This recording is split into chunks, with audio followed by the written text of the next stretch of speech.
Hello friends, कैसे हैं आप सब। उम्मीद करता हूं कि बढ़िया होंगे, स्वस्थ होंगे, मस्त होंगे। जैसे कि आप सभी को पता है कि बीपीएससी टीआरई 2 का परीक्षा हो चुका है। 2 बार लगातार जो है वो प्रोविजनल आंसर की भी आ चुका है। सभी जो है वो स्टूडेंट्स ने मिला लिया होगा अपना आंसर की, और लगभग सब अपने स्कोर के बारे में जान चुके होंगे, जो सब जानते होंगे।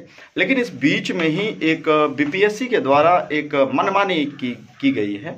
आप कह सकते हैं मनमानी, या बीपीएससी का गलती कह सकते हैं, या जो भी। तो अपनी उनके द्वारा किया गया जो गलती है उसको छुपाने के लिए, उसको सुधारने के लिए बीपीएससी ने एक उन स्टूडेंट्सों के साथ खिलवाड़ कर रही है, जो स्टूडेंट्सों ने जान जी लगा करके एक पेपर, भाषा का पेपर था, जो लगभग अपना टाइम वेस्ट किया था एग्ज़ाम की तैयारी करने में, साथ ही साथ और उस एग्ज़ाम हॉल के अंदर भी उन्होंने जो अपना टाइम वेस्ट किया, स्पेशली जो उनका भाषा का पेपर था।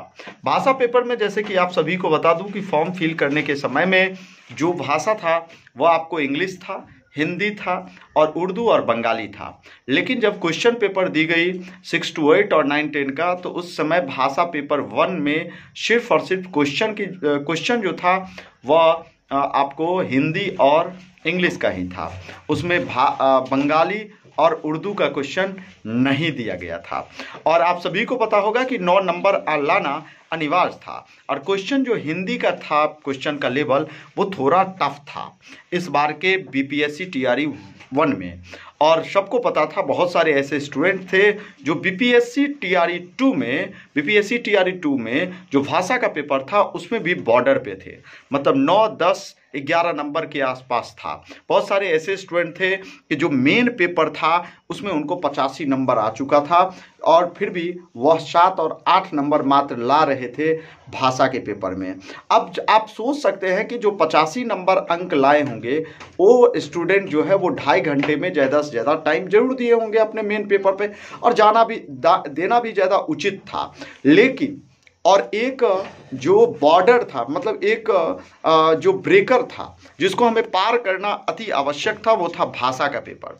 लेकिन भाषा पेपर को अब जो है वो बीपीएससी के द्वारा फरमान आया और बताया जा रहा है कि उस भाषा पेपर में आपको शून्य कर दिया गया। सभी को जो है वो इसमें क्वालिफाई होना अनिवार्य नहीं है, ये हटा दिया गया। अब बताइए कि उन स्टूडेंटों के साथ कितना बड़ा जो है वो धोखा हो रहा है, जिन स्टूडेंटों ने अपना टाइम वेस्ट कर लिया उस एग्ज़ाम हॉल में। सिर्फ और सिर्फ जो हिंदी और इंग्लिश का पेपर, जो भाषा का पेपर था, उसमें उन्होंने टाइम वेस्ट किया अपना 30 मिनट 45 मिनट। उसका भरपाई अब बीपीएससी कैसे करेगा उन स्टूडेंटों के साथ जो खिलवाड़ हुआ है।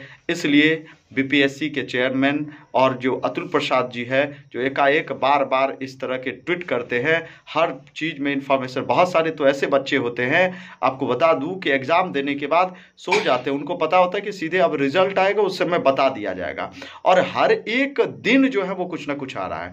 और उसमें आपको कभी अब मौका भी दिया जा रहा है। कभी आता है कि डीएलएड के एनआईओएस से अगर आप किए हुए हैं तो उसको बीएड वाले आप कर सकते हैं। अब क्या मंशा है वो तो हमें पता नहीं, लेकिन उसके बाद कभी आ जाता है कि अगर आप एक से 2 दिन का ऑब्जेक्शन का दिया जाता है, प्रोविजनल फर्स्ट आ जाता है, सेकंड आ जाता है, ठीक है। तो उसमें आपको 1 से 2 दिन के लिए ही मौका दी जाती है। अभी फिर आया है कि अति पिछड़ा वर्ग या SC ST में अगर जोड़ दिया गया है, और SC ST वाले को शिक्षा विभाग में जोड़ दिया गया है। अगर आप अपडेट नहीं करेंगे जिला का तो आपको उससे वंचित कर दिया जाएगा। तो इस तरह का बदलाव बीच बीच में इतना ज़्यादा करना पता नहीं कहाँ तक उचित है, मेरे समझ से तो बाहर है।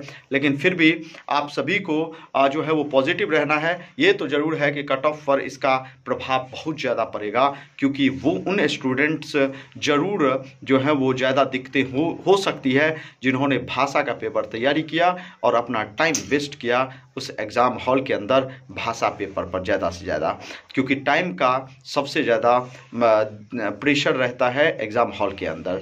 चलिए, इस वीडियो में इतना ही। हम फिर मिलते हैं दूसरे वीडियो में कुछ नए इन्फॉर्मेशन के साथ। तब तक के लिए जय हिंद, जय भारत, जय बिहार।